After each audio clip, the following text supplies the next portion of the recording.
Oh my goodness. Now, you're going to want to remember this name. The name is Fred Rispoli, and he's bringing a new class action lawsuit against, no, not the SEC, but against Homer and Willie. And in this video, I'm going to tell you exactly who I'm talking about. Actually, I'll tell you up front. It is the SEC commissioners Jay Clayton and William Hinman who brought the lawsuit against Ripple back in 2020. This lawyer is bringing a class action lawsuit against them personally, not the SEC, for tortious interference in business expectancy of the XRPL ledger, its network, and its users. So in this video, I'm going to outline what this lawsuit is about and what they're going after. And in this lawsuit, you might want to get some popcorn ready because things are about to get juicy. Hey everyone, my name is Randy. Welcome back to the Late Night Grind. And right now on this channel, we are covering the Ripple versus the SEC case, but I'm also covering cryptocurrency news, investment markets, and personal finance. So if any or all these topics interest you, make sure you subscribe to the Late Night Grind community. And if you do three things, I'd appreciate it. Smash the thumbs up button, watch the video to the end, and check out my Patreon, link in the description below. All right, guys, let's jump into it. So there's another lawsuit that was just filed actually on the 11th. And at first I thought this has to be an April Fool's joke because when I started reading the lawsuit, it refers to the two people that it's actually going after. It mentioned Jay Clayton and William Hinman. But if you're reading the first page, it said they will therefore be known as Homer J, also known as Homer, and Willie Hinman, also known as Willie. So for the rest, I'm not even joking. And for the rest of the 25-page lawsuit, they are referred to as Homer and Willie. That's why I thought it was an April Fool's joke that was about 10 days late. No. This is legit and this is real. This is actually happening. So Fred Rispoli, who filed this lawsuit, is representing an XRP holder named Shannon O'Leary from Arizona. Arizona is actually the state in where this was filed. That's the jurisdiction and that's the jurisdiction where this will take place. The lawsuit is representative for Shannon O'Leary as well as all similarly situated individuals. And there could be a lot of individuals. And if you've been following this channel or several of the other YouTube channels that have been covering this case, or one of the many different investigative internet sleuths that reside on Twitter that are digging up this dirt and have been digging up dirt on both Jay Clayton and Bill Hinman for a long time, have been putting together an amazing treasure trove of evidence that points to the massive conflict of interest, the financial conflict of interest that both Jay Clayton and Bill Hinman had when they brought this lawsuit against Ripple. This is primarily what this lawsuit's about. Basically, the tortious interference of the XRPL network. Now, there's a couple of things I'm going to point out about this lawsuit that is different than the one John Deaton is bringing against the SEC, and it's different, of course, than the one that Ripple is in and of itself. And so I wanted to get into these points, but I also wanted to let you know that I am linking this in the description down below. You can read the full 25-page lawsuit. It's actually a must-read book. Go ahead and download it. If you've been wondering what all this XRP army conspiracy theory is, what ETHgate is revolving around, it's this. This is ETHgate in a nutshell. Okay, so a few points that I picked out while reading this, as well as some of the Twitter users' comments that have also read it. Number one, this lawsuit does not mention Ripple at all, like not even once.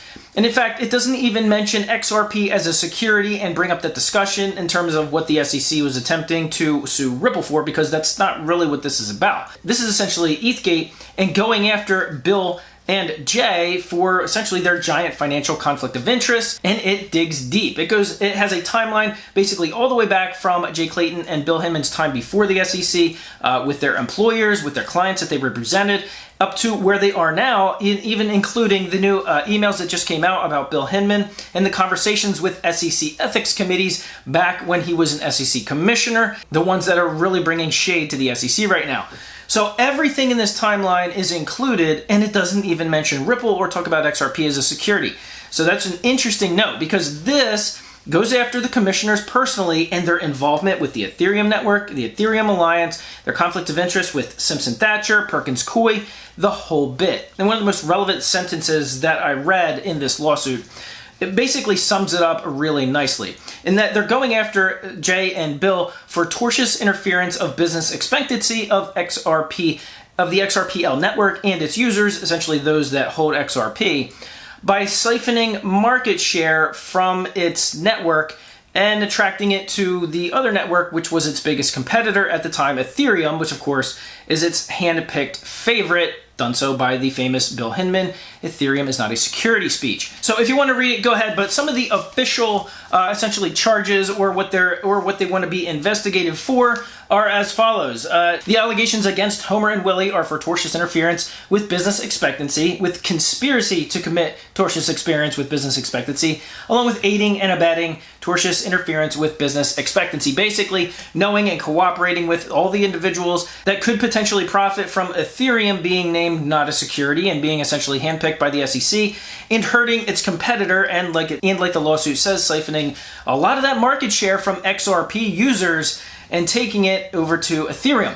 Now how would that work? Well, you can see right now, back in 2020, when the rest of the crypto market, when Bitcoin was booming, when all of the altcoins were booming, that is when the lawsuit was dropped against Ripple, and of course, the cryptocurrency known as XRP had a big stain on it that banks didn't want to touch. Institutions would not touch it. All the many exchanges, especially in the United States, delisted it because they didn't want to get in trouble for selling something that might be an illegal, unregistered security. Well, according to this lawsuit, now we know why. So I am looking for some input from guys like John Deaton, Jeremy Hogan, James Filan, and all of the legal experts on Twitter, what this case could actually mean. Because from a fan of Ripple or a holder of XRP, this is what you've been rooting for. This is essentially the smoking gun, or at least will help uncover the smoking gun.